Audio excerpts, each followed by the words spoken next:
can turn it. So weird. Hi guys, Matt Lemke here with Lili, and we're at Gen Con 2018. I was going to say 2051, because it's Gen Con 51. There we go. Yeah. And we're at the Kosmos booth in Indianapolis, of course, where Gen Con is held, because I'm just rambling now, and we're going to talk about many things Kosmos Games related.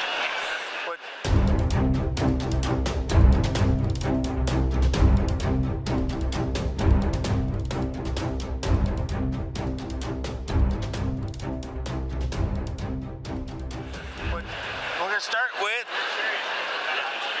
Mercado. Yes. Mercado just arrived at the show, literally straight from the factory yesterday. So it's brand new. People here at the show are getting it for the first time. And in Mercado, you are trying to build your wealth and status by buying things from the marketplace. So you have these cards that you lay out at the beginning of game, and you're trying to purchase different items from the piece, whether it's trinkets or jewelry or perfume. And so each item, it tells you what the price of the item is. So this would be 2 silver coins, 2 teal coins. And if you purchase this item and if you win this item, you get to take it with you, take it off the playing board, and you also get whatever it says on the card. So in this case, you would get 6 victory points. So the trick to it is everybody has a bag full of coins, the same amount of coins, and these are what you use to purchase items.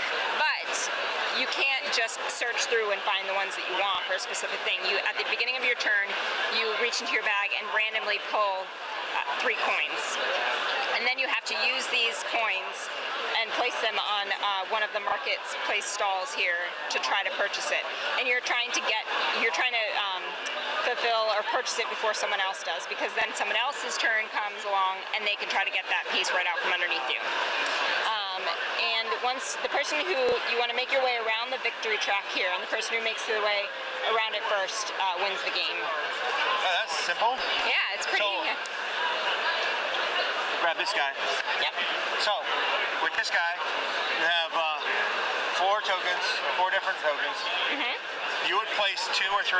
Yep. And hope that your opponent doesn't buy it. Yes. Is there a way to thwart them? Yes. So, well, I guess the only real way is to get it faster than they do. So in this case, you want 1 of each color.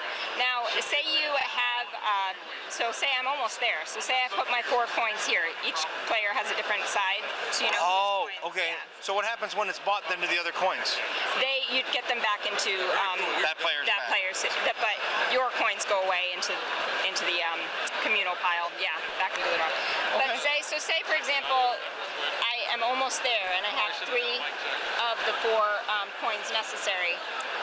If I have one of these seal tokens, which you can see so this one, for example, it gets you a seal token.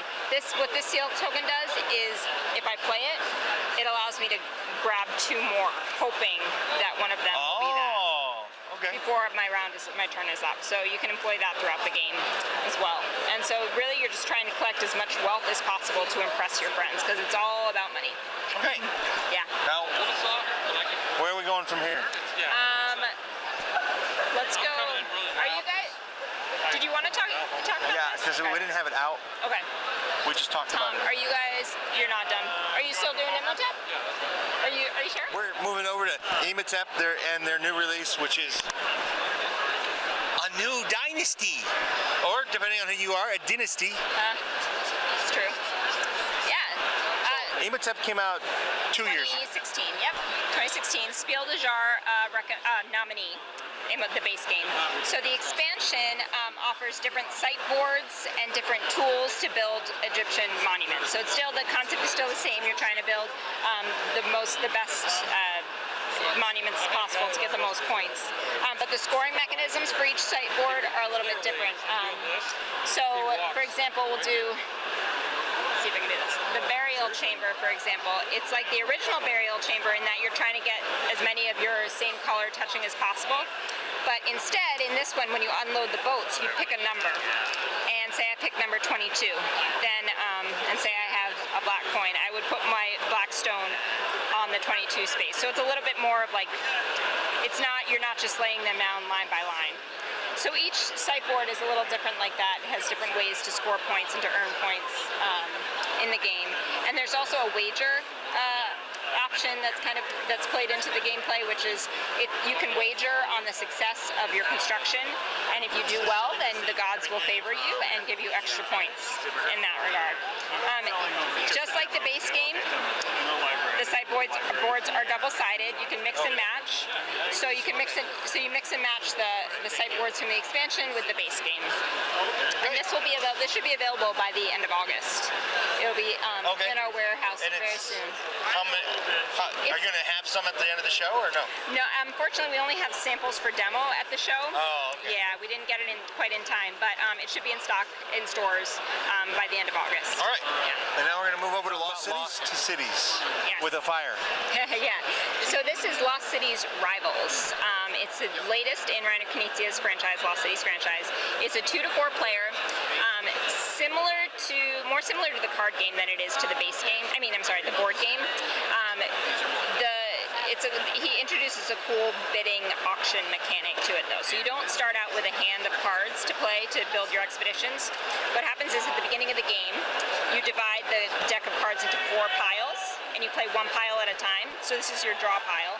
You place it down, and when it's your turn, you have one of 2 options for actions. You can either turn over a card to make it into the communal display pile, or you can bid on the cards that are in this display.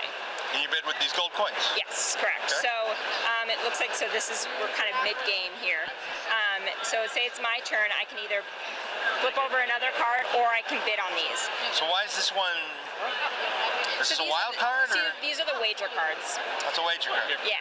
So those you have to play at the beginning, just like in the card game, you have to play at the beginning of your expedition. So if you've already started an expedition for this color, you can't, that's of no use to you. Okay. The cards 2 through 5, there's 2 copies of each color in the deck.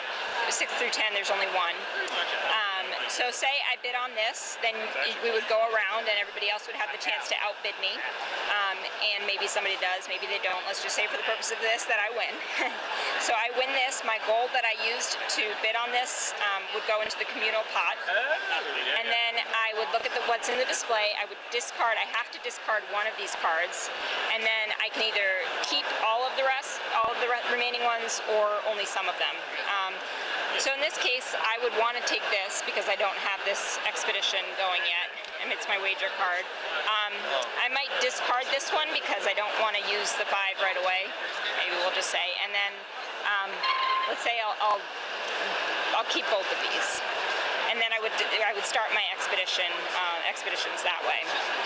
And then the next player would go, and they'd flip over, and we'd start a whole new display.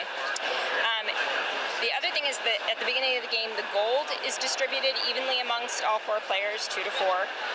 You don't get more gold until this pile of cards is through.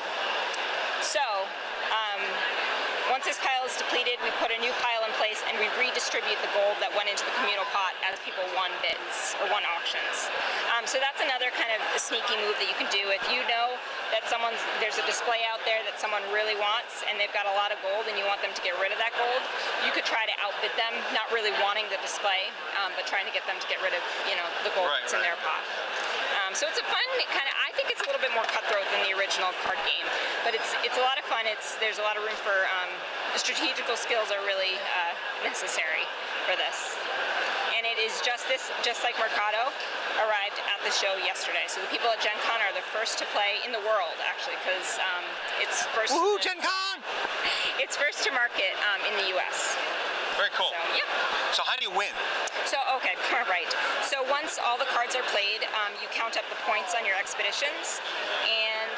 So right now you'd have 6 points. Well, no. So you do each expedition separately, and it's actually not the number on the card that's your point, it's the footprint. So cards 2 through 5 have 1 footprint, and cards 6 through 10 have 2. So you would count up the number of footprints for each expedition. If you have a wager card at the start of your expedition, it doubles your points. Oh, okay. So once you total the points for each expedition, that you then total all of the expedition points, and whoever has the most points in the end wins. So this guy's set up for some serious victory. Yeah, Oh, and actually, I'm sorry, I forgot to mention that everybody starts out with 2 wager cards. Everyone starts with 2 wager cards of different colors because you can only have 1 expedition per color. So everybody starts the game with these. They have a different backing. There are 10 of them in the deck, but everybody only plays with 2, and the rest get discarded for that game. Okay. Yeah. Anything else? What's coming out this fall? Well, we've got some new additions to this Exit series. Orient Express and Sunken Treasure are available now. We also have the Sinister Mansion, which we have a sample of at the show. That'll be available in about mid-September, mid to late September. And then Mysterious Museum will be available in October. Okay. Yeah, those are our new big releases. We've got a pretty Drop It still going crazy? Drop It, yeah. Drop It is nuts. I mean, this I think people love Drop It. All right. Thank you. Thank you. Thank you, guys. Hi, guys. Meet the Nibbles, who's gonna go down. She just decided not to go down my back, so we'll do this for her so she's comfy. Thanks for watching my video, and I appreciate it. Please hit the like button and share it if you know somebody who might be interested. And of course, there's always Twitter and the Facebook thingy, and soon I have a newsletter coming. That'll be down there or in the link below, and my kitty cat loves that idea. So anyway, there was one more thing. Oh yeah, subscribe. Be a part of my community, our community. Let's make it grow together. See you guys at a con somewhere, or a local store, or if I'm driving through the country, maybe a game club. I don't know, you're not going to go knock down my camera. Bye, guys.